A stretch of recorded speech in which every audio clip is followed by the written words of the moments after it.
Hey everybody, I'm Tyler, and this is my new channel, 5centWax. Thanks for being with me today. Hope you got a great weekend planned ahead. I'm a collector returning to the hobby after about a 30-year break, and I'm blown away by how different things are today than they were when I was a kid. I was born in the early 80s. By the time I was 6 or 7, I was already collecting with my brother, just ripping packs and having a blast. And the hobby really turned into a family ordeal for my family for several years. There was a lot of weekends I remember, my mom and dad loading us up, taking us to, local shops, taking us to card shows, taking us to the mall for, autograph and memorabilia shows, and a lot of fond memories are tied back to those days.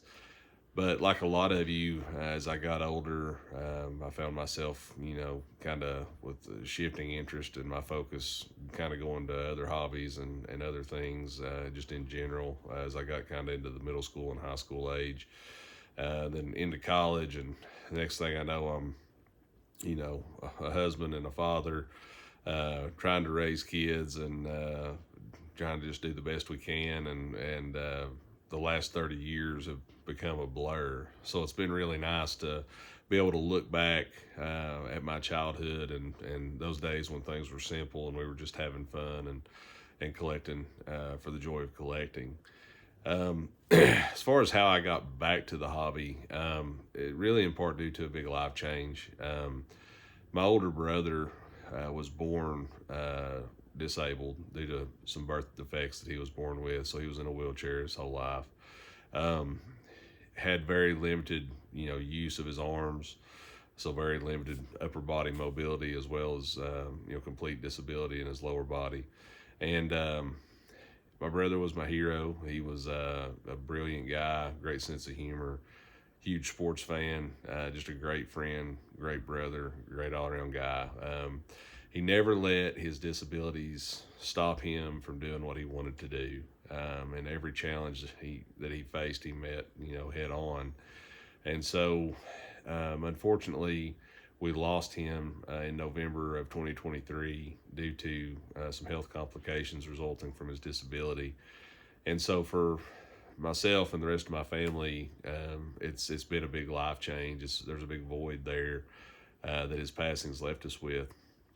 And earlier this year, I decided that I wanted to carry on a tradition he had started with my sons, which was, every birthday that my oldest son had, he would send a complete set of the previous year's tops series, flagship set to him for his birthday. So my kids already have a pretty good collection of their own started because of him.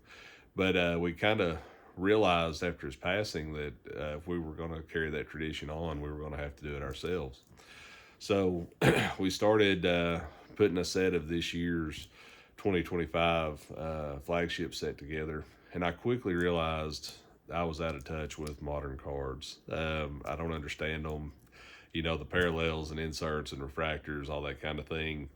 That's great. Nothing against them. It's just really not my cup of tea. And we do it, just to have fun with my boys and to try to get them into collecting. But somewhere along the way of doing this earlier in the year, back in the spring, I had mentioned to my father what we were doing, and he said, "Well, I think you should come get your brother's card collection, and you're the one that needs to have that. Why don't you come get it, and you can do what you want with it." And so I did, and I really didn't give it much thought because I'd been out of the hobby for so long, and to be honest with you, I knew my brother had kept on collecting, but he never really talked about his collection or what he was into, what he was doing when we would get together and reconnect. And unfortunately, I didn't pay a whole lot of attention, and looking back, I wish I should have. But we decided to, yeah, we'll get his collection, see what he's got, and then kind of figure out what to do with it. So I went up to see my parents. They live about an hour north of us. Took my wife's Suburban, headed up one weekend, and I was in shock when after a couple of hours of visiting with my folks, my dad walked me down to their basement and to a storage room they have there, and opened the door, and there was my brother's collection.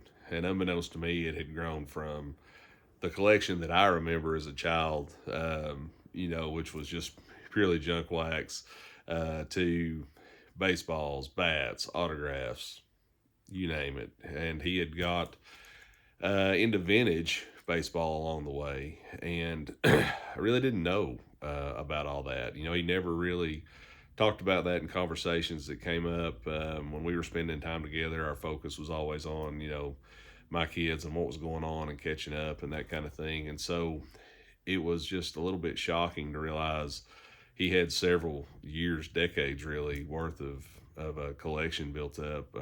And now I kind of had to figure out what to do with it. So fast forward, we're in August now. This was probably in March when I first got his collection, started going through it. Took the last few months to organize it, get it together, figure out what he had. And kind of to honor him and his memory, we've kind of decided to turn the bonus room into, a display honoring him and some of the things that he had in his collection, which you can see some of it over my shoulder here that's on display. That's kind of the beginnings of it.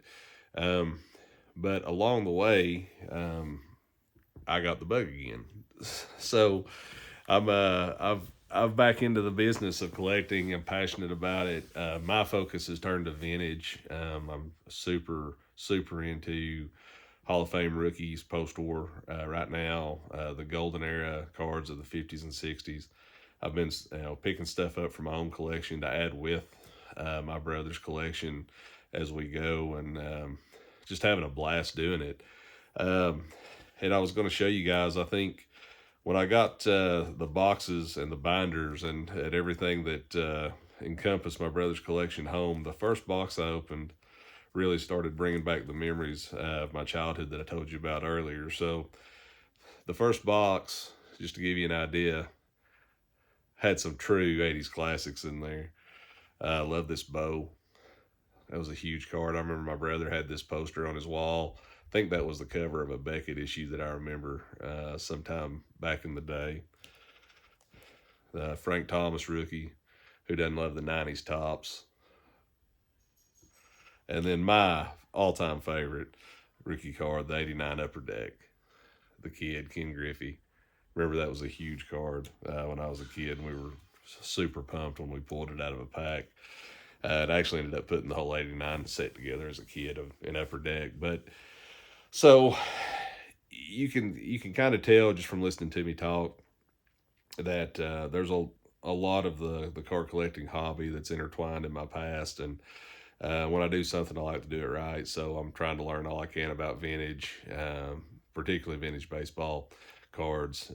Trying to pass a lot of this on to my kids, get them into it. And that's really what brought me to doing this video and throwing myself out on YouTube. Never something I envisioned myself doing, but I've found that since I've got back into the hobby, I really don't have a lot of friends that are into the hobby. So it's hard to kind of have that sense of community and that sense of kind of interacting with a group. And I stumbled on that by turning on YouTube one evening, and instead of, looking at the latest golf swing analysis or, typing up, UT sports and checking out an old UT football game, I typed in vintage baseball cards, and my eyes were open to the world of the hobby community on YouTube. I think the first channel that I stumbled on was Mike Moynihan's channel, The Baseball Collector. I was pretty instantly hooked. From there, I stumbled on to a Southern Collector, to Tony, and love all his stuff. I actually have to give Tony a lot of credit. I reached out to him on an Instagram account I created to document my journey. Kind of reached out to him asking some questions, asking for some advice on collecting, and have got the opportunity to talk to him on the phone a couple of times and exchange several text messages back and forth with him. Mentioned to him that I was thinking about starting my own channel. He's been very supportive, has been a cheerleader for me in doing that, and just can't thank him more. So Tony has been big in this and getting me to this point. Midlife Cards, Greg was another channel. The Four Collectors, Orlando with Collector's Dream. I mean, there's just so much good content out there that I have been learning from and that I continue to learn from. But you also kind of get the sense that, you know, the community is tight knit and you kind of want to be a part of that. And so my hope in joining the YouTube community with my channel is that I can make some connections and some relationships along the way that really benefit me and you know, as I go on in my collecting journey.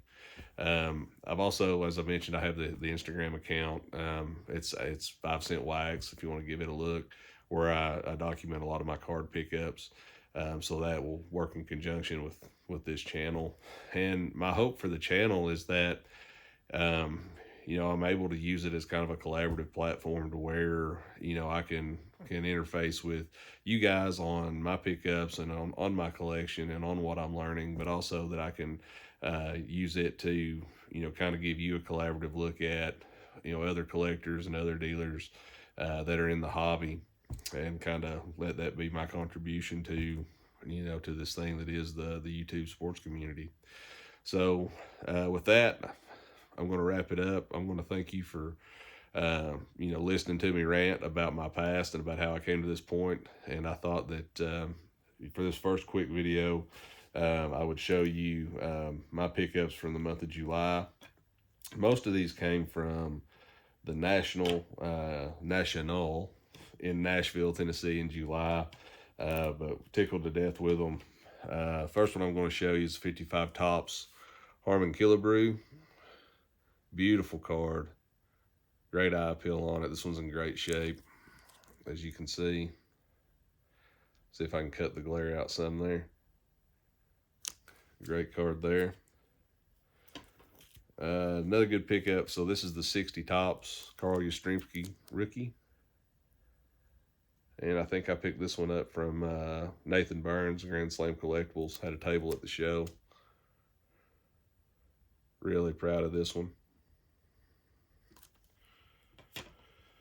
And then I stumbled over to Garrett's table, ballpark memories. Found the bench 68 Topps rookie. It's in a 2.5, but it looks really good. And finally, one I wasn't expecting to find signed, but I found at Garrett's table the 57 Topps Mazeroski rookie signed.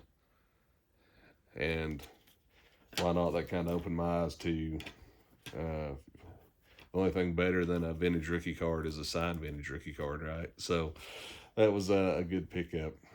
But happy to have added all those to my collection. You can also see those and a little bit more backstory on each of those players on my Instagram account. But stay tuned. There'll be more videos coming from me. I really look forward to getting to know more of y'all. If you have any comments, feel free to leave them, and I'll be sure to address them as soon as I can. Have a great weekend, and God bless.